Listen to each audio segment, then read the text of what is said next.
The thoughts, views, and opinions you may hear on this show are just that. Thoughts, views, and opinions from not only myself, but from my guests. So if you don't like them, disagree with them, or whatever the case may be, well, there's a simple solution to all of that, and that's just stop listening. However, if you're eager to hear the conversation we had, sit back, turn it up, and enjoy the show. Yeah, that.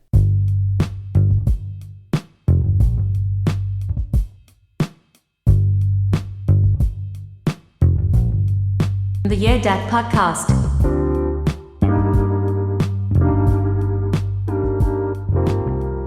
Welcome back to another episode of the YeahDat Podcast, hosted by yours truly, Westcoast Rob.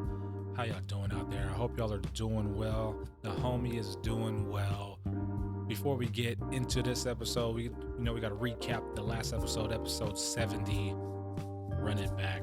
We talked about the presidential inauguration, Starbucks' new policy, some crazy gestures that went down at the inauguration, plus a whole slew of other things. So if you haven't already, go back and check it out. For those returning listeners, you already know I got love for y'all. I appreciate y'all so much. If you're new to the podcast, welcome to the podcast. So for this week's episode, your homie is currently out to sea. For those new to the podcast, I'm in the military and I am currently out to sea. So with this week's episode, we're going to revisit one of our early episodes from 2021, back when I had the American Cornhole League's Chief Marketing Officer, Ryder, on as a guest. Now, cornhole is a sport that has just blown up over the past few years. And in 2021, we were coming off of COVID, and I would see it on ESPN, and I'm just like, what is this game that is being shown on ESPN? So I watched it, and I was like, okay, a little beanbag toss or whatever, woo woo. So I reached out to Trey, asked him if he wanted to be on the podcast and talk about the sport, and he agreed. So tune in and check out how Trey goes over, aspirations for the game, for the league, for the sport itself. And if you enjoy cornhole, you're gonna enjoy this episode. We talk about ways to become professional and their ultimate goal of like where they see the sport headed and the path they want the sport to go to. So make sure you tune in. Episode 20, back when the podcast was called YeahDat Podcast, and before we rebranded it. So I changed it up a little bit, you know what I mean? I updated it as much as I could. So remember, this is one of the early episodes, so some of the audio may be a little subpar than where we are at now. You know what I mean? But I hope y'all enjoy this episode. If you're listening, make sure you rate the podcast on whatever platform you're listening to this on. If you're on Apple Podcasts, scroll down, give it a 5-star. If you're on Spotify, make sure you like it or you give it the stars or whatever the rating is. And if you're on YouTube, there's not going to be a new YouTube video, but just scroll down to episode 20. There's already a video uploaded. This is the homie Westcoast Rob signing out. I'll see y'all next week with a brand new episode. Yeah, that. The YeahDat Podcast. All right. So now we're good to go. We're recording. Everything's good to go. Sweet. All right. Awesome. First, I want to say thank you for taking the time out and to be on the show, be a guest on the show. Yeah, absolutely. No problem at all. If you don't mind, would you please introduce yourself to the listeners and the viewers out there? Yeah, so I am Ryder, Chief Marketing Officer for the American Cornhole League, and most of my time is spent overseeing our social media content, and other initiatives for the American Cornhole League. I also do a small part of my job now is still doing some broadcasting for the sport as an analyst. But then also, like I said, things like social media, our newly launched 24-hour channel, ACL Cornhole TV, as well as our ACL Digital Network are all things that are kind of on my plate. Right on. Now, I have an abundance of questions in regards to cornhole and everything. But first, I wanna get to know you a little more though. So Clemson alum, I've seen that in your profile. Yep, that is correct. Clemson alum. Okay, are you from South Carolina? So, not from South Carolina originally. I was actually born in Massachusetts, but moved when I was in elementary school. My parents moved me down to Charlotte, North Carolina. So that's where I went to middle and high school. And so from there, I ended up jumping over down the border into South Carolina. So bounced around a little bit, but ultimately made my way back here into Rock Hill, South Carolina, where I live now. Okay, yeah, I have friends from Rock Hill, and I know that border. It's right there on that border, so easy access to North and South Carolina. Yeah, absolutely. Yeah, right on the border. I'm about 25 minutes from North Carolina. Okay, yeah, I'm originally from San Diego, but I had to move to South Carolina, like right outside Myrtle Beach. So the Clemson Gamecocks memorabilia. Yeah. I'm accustomed to all that stuff. Oh yeah. It's always a fun one. It's always a good one to get to, and it's a fun rivalry. Clemson on the better side of that rivalry for a couple years now. Yeah, and hopefully it extends this year. Although I'm a lot more nervous than I was at the start of the season. I'll say that much. Oh yeah. So how old are you, Trey? So I am, how old am I now? 28 years old. Oh man, so, you're young. Yeah, just turned 28 in September. Okay, you're young, man. I'm 36, so I got some years on you. Yeah, a couple. Yeah, before I know it, I'll be up there too. But yeah, still trying to live through my 20s, I guess. There you go. It's nothing wrong with being in the 30s, though. I just give you that. Yeah, absolutely.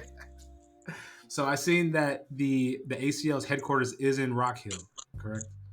Correct. Yep. Okay. We just opened what we call our ACL HQ, which is our corporate world headquarters. Just opened that.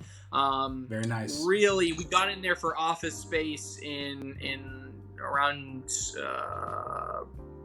it was late May, I think, that we got in there for office space, but we just opened to the general public in August. Okay. So it kind of doubles as a office space, and also kind of what we call the ACL HQ, which is kind of like think bowling alley meets cornhole. It's kind of one of the first of its kind facilities.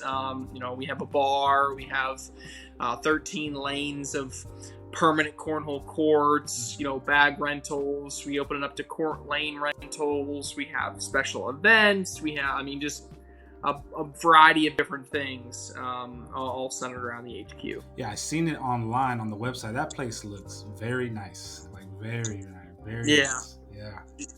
Yeah, it's really cool. And being kind of the first of its kind, it draws a lot of eyes and a lot of attention. Okay, so what drew you to like cornhole and being a part of the organization? So I the first time I ever went to or really saw a cornhole tournament played was at a Charlotte Knights AAA baseball game, and I went with my dad, and we saw, we had played at tailgates, and we were pretty coordinated. My dad was a two-sport athlete in college. I played, football and baseball in high school, and so we were just like, this is. We're pretty good. Right. We could be pretty good at cornhole, right? So we entered the tournament. We just got to have our butts absolutely kicked. It was, we had some guys in there that played on a semi-competitive basis and just waxed the floor with us. And so, we genuinely were interested, right? Mm-hmm. For us to get beat badly at something, it was like, all right, now I gotta figure out how to get better at this thing. So, we got some information and really just said we want to start going to these things. Mm-hmm. And so we kind of got plugged into the leagues around us and just started playing. And so I played until I graduated high school. And when I went off to college, I couldn't play as much. My dad continued to play, and that's why he's still really good. He's actually one of our professional players. Nice. But I continued to play after I graduated, and just getting more involved with the sport. And then the ACL came around in 2015, and they had their first championships in 2016. And so my dad kind of got involved. He met Stacy Moore, who was our commissioner, through some different tournaments that he was running in North Carolina. Mm-hmm. And so as Stacy started to build this ACL, I was, my dad kept telling me, he's really trying to build this out, make it something really big, really special. And I was like, nah, it's not. I mean, it's just cornhole. Yeah. I love it, but Yeah. it's. And then, they kind of got a big break on ESPN3 in 2016, and that's when my wheels started to turn a little bit. Like, oh, okay, this is actually something that's, can be big. Yeah. So, when 2017 rolled around, I found myself more and more, just amazed with the growth and how it was building. And they were looking for a color commentator. And although I didn't have any broadcast experience, I considered myself pretty well spoken. I was someone that was very analytical, having an engineering background. Mm-hmm. And I had a passion for the game. And I was very analytical when I thought about the game and talked about the game. Yeah. And so when they were looking for a color commentator, I kind of threw my hat in the ring, and I got a call from Stacy that they liked me enough that they wanted to give me a shot. So I flew out to Vegas and had my first event in Las Vegas, and from there, really kind of the rest is history. I did a couple broadcasts. We ended up on ESPN2 that summer in July. It was a really special time. It was really cool to be a part of it, and then my role just built from there. I started doing commentary, and then we tacked on kind of a social media manager type of role. And then on top of that, after that, we tacked on, a media director role, which was kind of overseeing a lot of different things. And then ultimately in January of this year, I transitioned full time into being a chief marketing officer. Okay. So no more commentating for you. Well, no, I still do the commentating Okay. on networks, but it's a lot smaller portion of my role now than what it used to be. I mean, that used to be everything for me, right? Now it's really like 5 to 10% of what I do now. It's just a much smaller portion. Okay, and I think that's what drew me to you because, so I'm in the military and going to parties and stuff. Cornhole's a thing.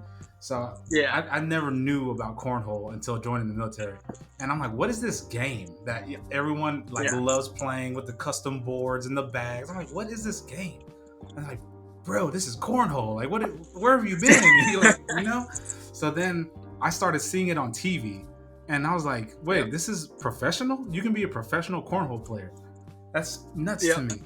So my neighbor this past Memorial Day, he has like custom Rogue cornhole board. So I'm out there I'm like, I'm gonna get into this. So then I played, started watching it, and I believe you were commentating one of the events I was watching, and you were saying like the moves or something, and I was like, what? Like, what is this? So I looked you up, and that's how I got your contact info, and I was like, what is the? It was hype. I was intrigued because you were like, oh, he's about to do a blah blah blah blah blah. And then he did it. The person did it, and you went crazy. And I was like, "What is going on?" So I was like, "I have to learn more. And here we are. So go ahead. Yeah, it's an addicting sport. Yeah. It's something that when someone we hear this story over and over again. I was flipping through the channels and it came on, and I said to myself, what is this? Why is this on TV? But then 10 minutes later, I found myself still watching and still interested to see what happens. And that's kind of where we like to live. We like to be subtly addicting. That's kind of the phrase we use, subtly addicting. It's something that catches your eye and keeps your curiosity just for long enough to get you hooked. Yeah. And then you become a fan. Right. I'm open-minded to everything, and it's just playing it. I didn't know the point scale and all that. So today I learned the point scales and all that stuff. For those who don't understand cornhole, can you break down the general basis of points and rules and all that? Yeah, so cornhole, pretty simple game. You can either play singles or doubles, and you start by you will alternate throwing 4 bags, cornhole bags, and a cornhole bag is a piece of fabric or multiple pieces of fabric that have plastic resin beads inside of them. They are 16 ounces, so a pound in weight, and you will alternate with an opponent throwing 4 bags each until all 8 bags have been thrown, and you are throwing them 27 feet down a lane towards another cornhole board at the other end. That cornhole board is 3 inches from the ground on the front and about 12 to 13 inches from the ground on the back. The board is a 2-foot by 4-foot board with a 6-inch diameter hole, 9 inches from the back of the board. So you're essentially trying to throw as many bags into the hole as you can. For every bag that you get on the board, you get 1 point. For every bag that you get in the hole, you get 3 points. But then we utilize cancellation scoring. So if I were to put 3 bags in the hole and 1 bag on the board, that would be 10 points. If you put 2 bags in the hole and 1 bag on the board, that's 7 points. So we would subtract those out. 10 minus 7 would be 3 points, and I would get 3 points towards my overall score. And you play to 21 or over. You don't have to hit 21 exactly. You don't have to win by 2. And so if you're in singles play, you'll play against an opponent, and then you'll both throw your 4 bags alternating. Then you'll walk down to the other end.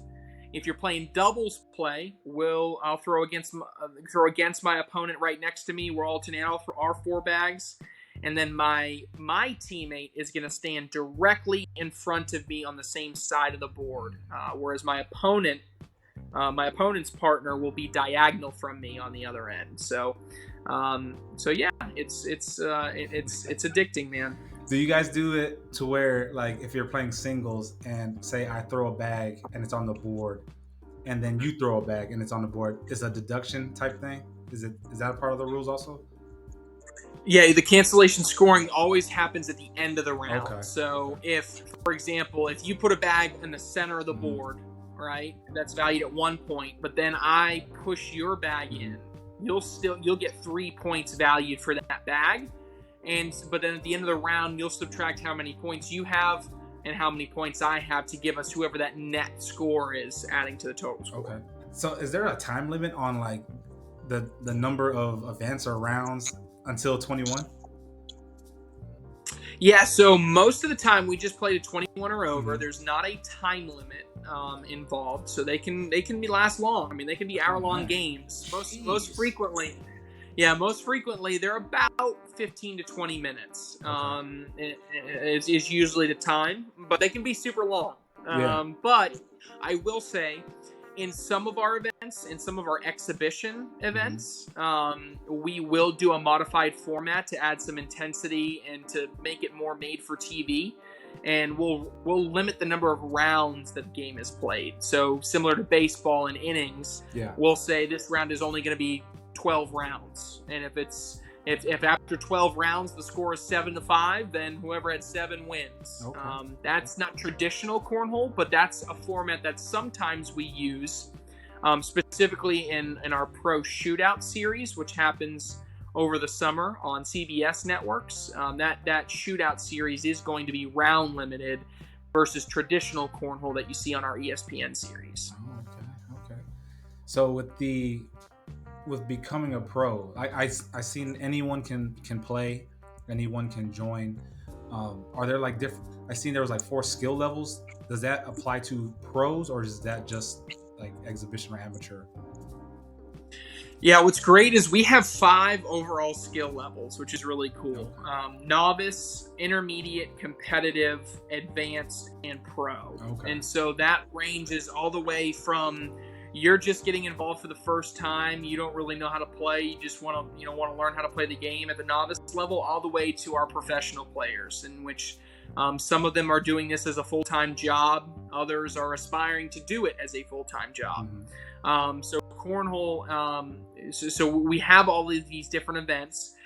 The ones as a national staff that we oversee are mostly our pro level events, but then we also sprinkle in some combined pro and advanced level tournaments throughout the season. But then what's really cool is we have a director network of over 350 directors across the country, and those directors will run tournaments ranging from your Tuesday night bar league for anybody that wants to walk up and pay $5 and play, all the way to something like a conference event that may bring together players of 3 different states together, competing for tens of thousands of dollars in prize money, a couple times a year. So there's a variety of different tournament levels. There's a variety of different skill levels, and that's what makes it such a great sport to get involved in. Is because you can start by playing against people of your skill level, or you can jump right in. And if you think you can take on the best,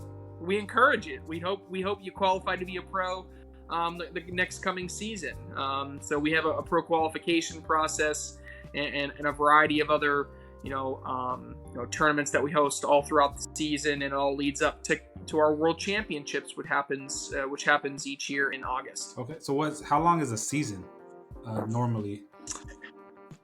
Yeah, so it's pretty much year round, right? So our World Championships is the first week in August, and then our season restarts October 1st. Oh, okay. So if that gives you any indication, we don't take much time off because cornhole can be, especially, cornhole can be so mobile and be played anywhere that, inside, outside, it doesn't require, a lot of infrastructure to host it. So we kind of lean on that and make it really a year-round sport. Now, is the ACL, I know you guys are big connists. Are you guys like internationally, trying to expand?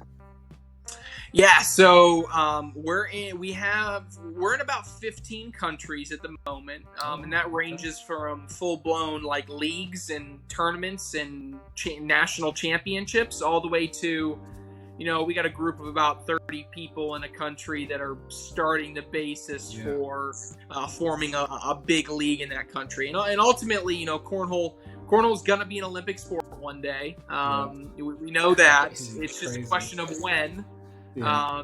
And so for us, we have to get in 75 countries in order for cornhole to be an Olympic sport. So one of the things that we that's a big focus for us. We have dedicated people on staff that their entire goal is focusing on international expansion and growth. So really excited to kind of see how that plays and how that evolves. But ultimately it's, we're in about 15 countries at the moment, trying to really build out across all different countries and continents. You ever aspire to be pro, or are you a pro? No, I would say a long time ago I wanted to be, but I'm just so much in my own head when I start to play the game competitively. Like I mentioned before, I'm super analytical, and I just find myself overly analyzing every little thing that I do. Yeah. And so ultimately that doesn't bode well for me. So I am glad to throw some bags every now and then. I'm glad to, play in a charity tournament here or there, but I am glad to not have all the pressure on me on the pro side. Yeah, it's harder than people think. Playing and then watching the pros out there on TV, they're literally throwing it in the hole from 27 feet, landing in the hole. That is absurd. Yeah, what's so cool, and I think this is part of the reason that cornhole is becoming so popular, is that it's actually it's not very difficult to get good at or decent at, right? But to be the next level, to be a professional, it requires the same level of dedication that you see other athletes in their sports, right? These people that are competing at the highest level, they're throwing hours and hours a day. They're throwing 1,000 bags a day, right? They're training in the same way an athlete would. But what makes it so difficult is that, that 6-inch hole is one of the first things that people make two comments when they don't see professional cornhole played for the first time, or they see it played for the first time. When they walk up to the boards, they go, number one is, wow, that's far away. Yeah. And number two, they go, wow, these bags are heavier than I thought they would be. So that's one thing that, it takes a long time for people to adjust and really get the rhythm down of how cornhole is played at the highest level. Yeah.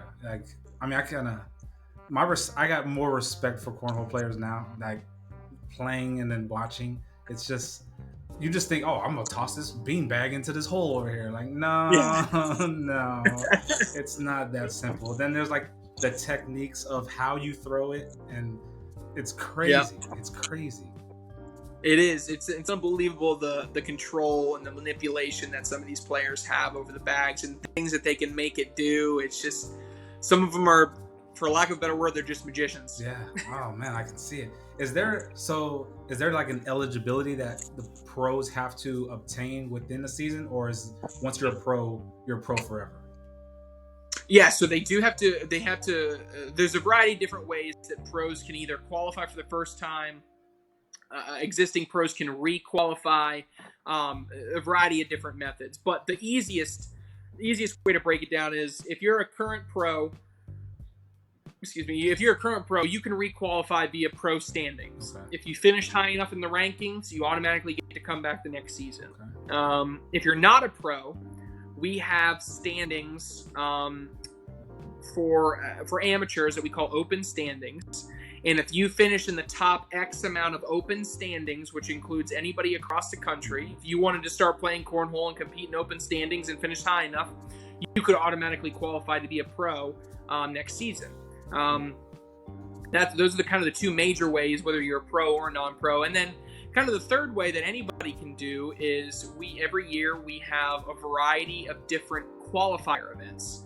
We have one big qualifier event at our World Championships, which people can play in and register for. It's a huge event, and we only take a certain number from each from the event.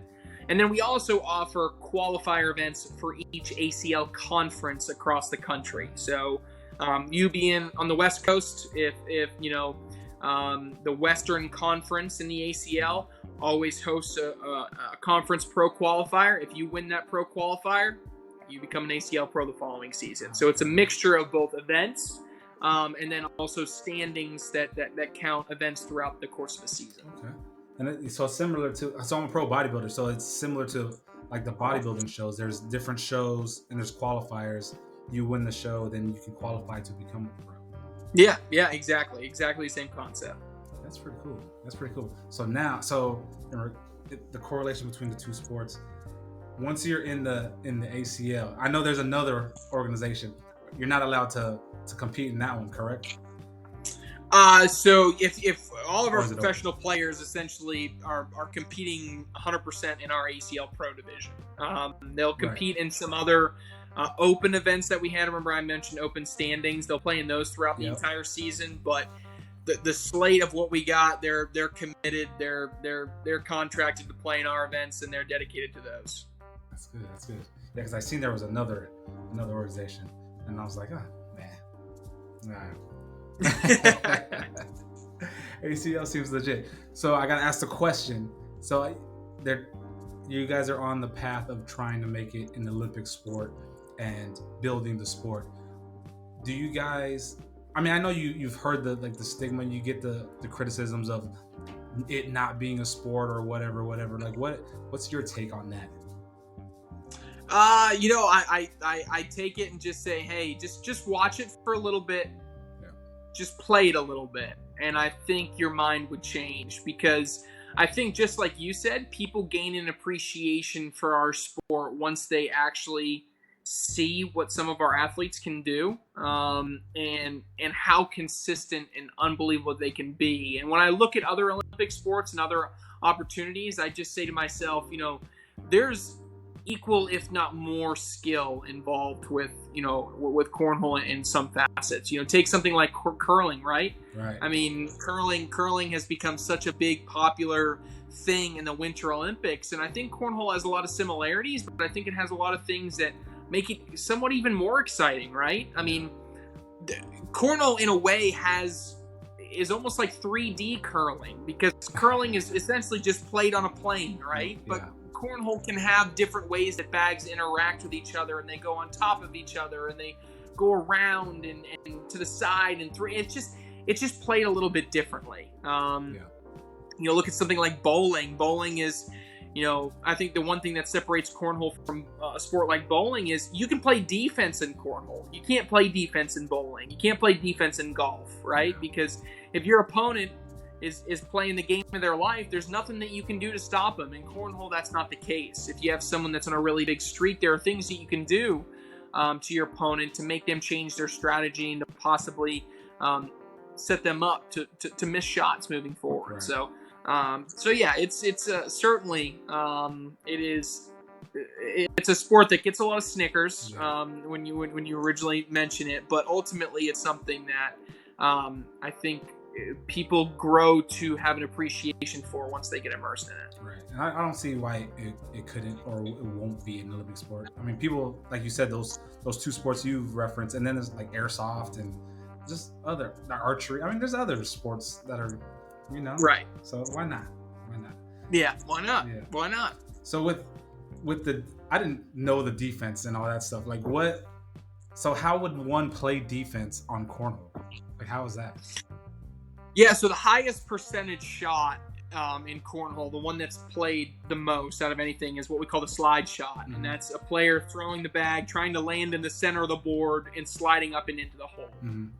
If you think about it, when you throw a slide shot, the reason you throw a slide shot is because you have a little bit of room for error.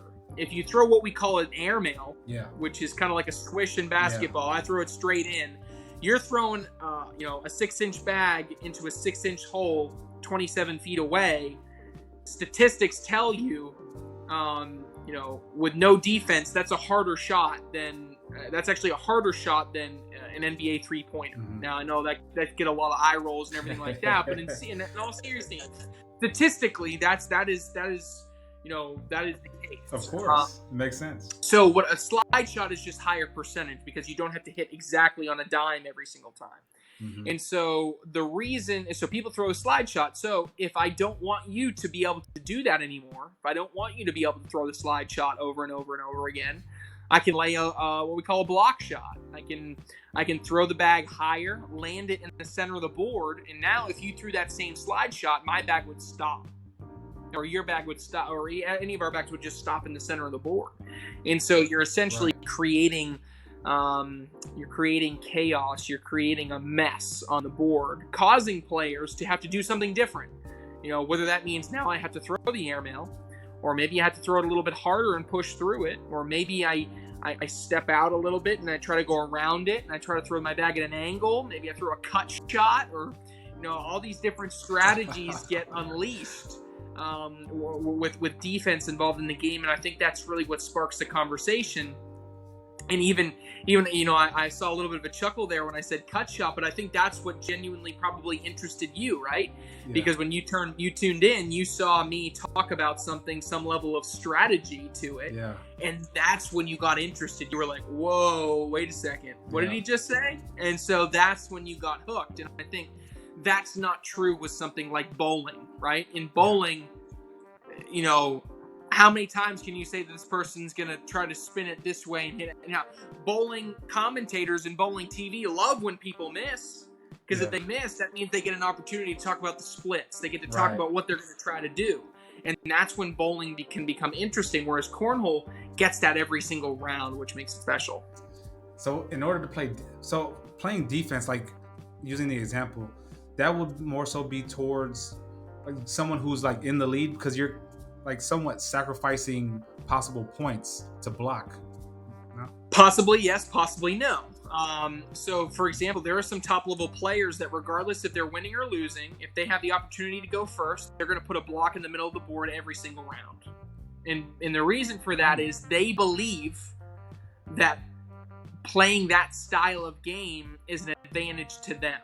Because if then the person after them, if they don't have a good airmail shot, if they don't have a good push shot, if they don't have all these fancy different shots, right, it causes them to do something different. If you look at something like you're just putting your opponent into something like, let's look at a football analogy, right? If I have a team that has just an incredible running game, right? I'm not gonna play a game where I throw 8 defensive backs on the field, right? I'm gonna put some beefy linebackers. I'm gonna put 8 guys in the box. I'm gonna play man-to-man coverage, and I'm gonna say you're gonna have to throw the ball, right? And so cornhole's the same way. If I know the person next to me can literally slide 80 bags in the hole in a row, but their airmail is they can't really push the bag that well, you better believe I'm going to put a block right in the middle of it, because now I'm taking them away from their strength and possibly into a strength of mind. And I'm okay sacrificing that 1 point at the beginning if it ultimately means that I can get 3 points on the back end of the round. Dang. I'm digging it. What are some other like shots or technique names? I'm trying to learn. So the we have 5 main shots. Okay. So the 5 main shots are the slide shot, the block shot, the push shot, the airmail, and then the roll. So players nowadays, it's actually a newer shot. Just in the past year and a half or so, it's become a thing. Players have learned how to naturally roll the bag, meaning that they can land it, and if you put a blocker up, I can land behind it and have my bag roll over it on purpose, which is just absolutely incredible. So, players are learning that. There are things like, a bully bag, which is pushing your opponent's bag out of the way and going in the hole at the same time. Oh, you have a cut shot, which is cutting, which has a bag go left to right or right to left around some bags on the board. The crowd favorite, the and one shot, which is I throw an airmail that hits my opponent's bag off the board while I go in the hole. Dang. People love the and one shot. So, there's all different types of lingo. There's all these different shots that people are just kind of like creating and have to find names for. That is so cool. So for everybody out there listening, don't sleep on it until you actually watch it and participate and learn it, because it's actually pretty cool. Like I picked up during COVID, I picked up cycling. And when I told a couple of my buddies, they're like, "What? Riding the bike? What? Why?" But cycling is legit. So you watch it and you learn. It's just same concept. Yep. Same concept. Exactly. Same concept. That is awesome. But what else? I got some. Dang, I can't think of my other questions right now. You guys so your main hub's in Rock Hill. You guys have another location, like a co-headquarters? No, mostly completely based in Rock Hill, but we do have 2 facilities here in Rock Hill. One of them is, like I said, our ACL HQ, our corporate world headquarters. Mm-hmm. But our second facility is a manufacturing facility where we work with All Cornhole, which is one of our main sponsors, to manufacture cornhole boards. And so we do manufacture cornhole boards and then work with All Cornhole on cornhole bags. But we also have a great licensing program across the country where we have over 60 different approved ACL bag manufacturers. So cornhole is a BYOB, bring your own bag sport. So we do have a certified list of bag manufacturers that we allow to manufacture ACL approved bags. So that's then those are scattered all over the country. But yeah, two main facilities in Rock Hill. Okay. When you're getting ready to toss the bag to the board across, are you supposed to stand right next to the board, or do you have like a little leeway? Are you not supposed to pass a certain point? Yeah, you have a box called the pitcher's box on one side of the cornhole board. So if I have to stand to the side of one of the board and I get a box that is the size of the board, but the length of the board, but then 3 feet wide, so I can go 3 feet out and all the way back to the back of the board, and then upon release of the bag, I cannot have my foot beyond the front of the board, which is the foul line. Okay. Are there like refs? I'm sure there are refs. Like, you guys have refs, correct? Yeah. So generally, for our all of our broadcast courts will have a referee on the court, but we're not quite to the point yet. Because when we go to a tournament, we have 256 professional players, and so when we go to those events with those players, those 256 players, we'll have 64 sets of cornhole boards set up at a facility. So at this time, we don't have 64 referees at every single court. It is something that's kind of self-officiated, at the moment. There will come a time where that changes, but we're not quite there just yet. Okay. Because I was wondering, like, how do you qualify and become a ref? Like, do you, Yeah.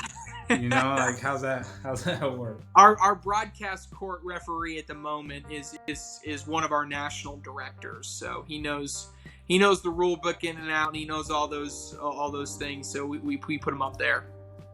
Okay, awesome. You got a crazy cornhole story you can share, like something that just when this question is asked, it just pops in your head, like this one time. One of the things I always point to is, what happened with us with COVID. I mean, we had an event canceled when COVID first hit. We had an event canceled 10 hours before it was supposed to start. When it first hit, and it was devastating for all of us. But because our sport is non-contact, because it can be socially distanced, because we could abide by a lot of different protocols, we were able to pivot, and we went to our partners at ESPN, and we just said, hey, look, we can put on these safe events. Let us have some airtime. And they said, you can have as much airtime as you want. And so we were literally on ESPN in 2020 for 8 straight weekends on the main ESPN channel for 4 hours at a time. And we were just absolutely putting out as much content and broadcast as possible. And that's when we got that boom. And that was kind of our huge story. That's kind of our story in 2020, and why we had so much momentum in 2021 was because we just had so many eyeballs on us because there was nothing else on, and we were able to kind of take advantage and be agile and do those things. And so it ultimately just led to a big success for us. And that was just, that really helped us as we went into this year, and continues to help us as we continue to try and grow. Yeah, I think that's when I was introduced to the ACL was during the COVID time of last year, because I was flipping through ESPN. Yep. And I'm like, what? Cornhole's on TV? Like, what is this? what is this? So yeah, I was introduced during the COVID time, and then it was like you said, it was just on and on. So I would watch it, and then I would change the channel. Then I would flip through it, and I'd watch it again, and I would stay a little longer. Then I would change the channel. I'm like, all right, okay, that's you can't help but appreciate like cornhole's on TV. Like that's cool. That's cool. Like new sports getting their time on TV, like that's cool to me. Like good for them. Good for you. Yeah. It was a big year for us. Yeah. So I have nothing but good vibes to give you guys, and I wish you guys nothing but luck in the future. I appreciate that. I appreciate your time on here, Trey. Shout outs before we go. I've taken enough of your time. Yeah, no, absolutely. I mean, anytime, if someone's interested in learning more, they can always go to iplaycornhole.com. That always has all the most up-to-date information on our national schedule, on our broadcast schedule, as well as just how to get involved if you're just looking to even start at your local Tuesday night blind draw bar league. There are opportunities for everybody. So iplaycornhole.com. You can follow us on social media. We're on Facebook, Twitter, Instagram, TikTok, YouTube. You can find us everywhere. So, all of them. You're on all of them. We're all over the place. Right on. Well, Mr. Trey Ryder, I appreciate the time. I truly, truly appreciate you taking the time and being a guest on the podcast. And thank you so much. I have a newfound love for cornhole. I love it. I truly do. I truly do. Yeah, thank you so much for having me. I really appreciate it. Yeah, I appreciate you. This weekend, my neighbor, he has family over. I'm going to tell him to pull him out. I'm going to be like 27 feet. Like, let's go. Let's go. There you go. I love it. I love it. Trey, thank you again for your time, and I appreciate you being a guest. Thanks. Appreciate it. All right, thank you.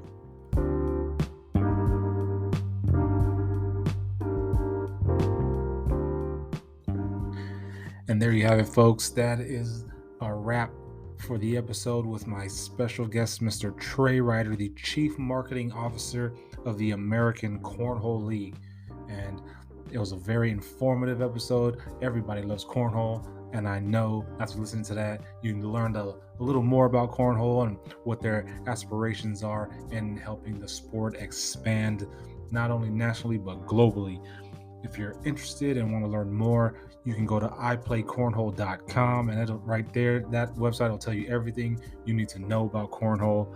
If you want to reach out to American Cornhole League's Chief Marketing Officer, Trey Ryder, you can reach him on Instagram at TreyRyder707, or you can hit him up on Twitter at TreyRyder_ACL, or you can follow the American Cornhole League on Instagram at American Cornhole League.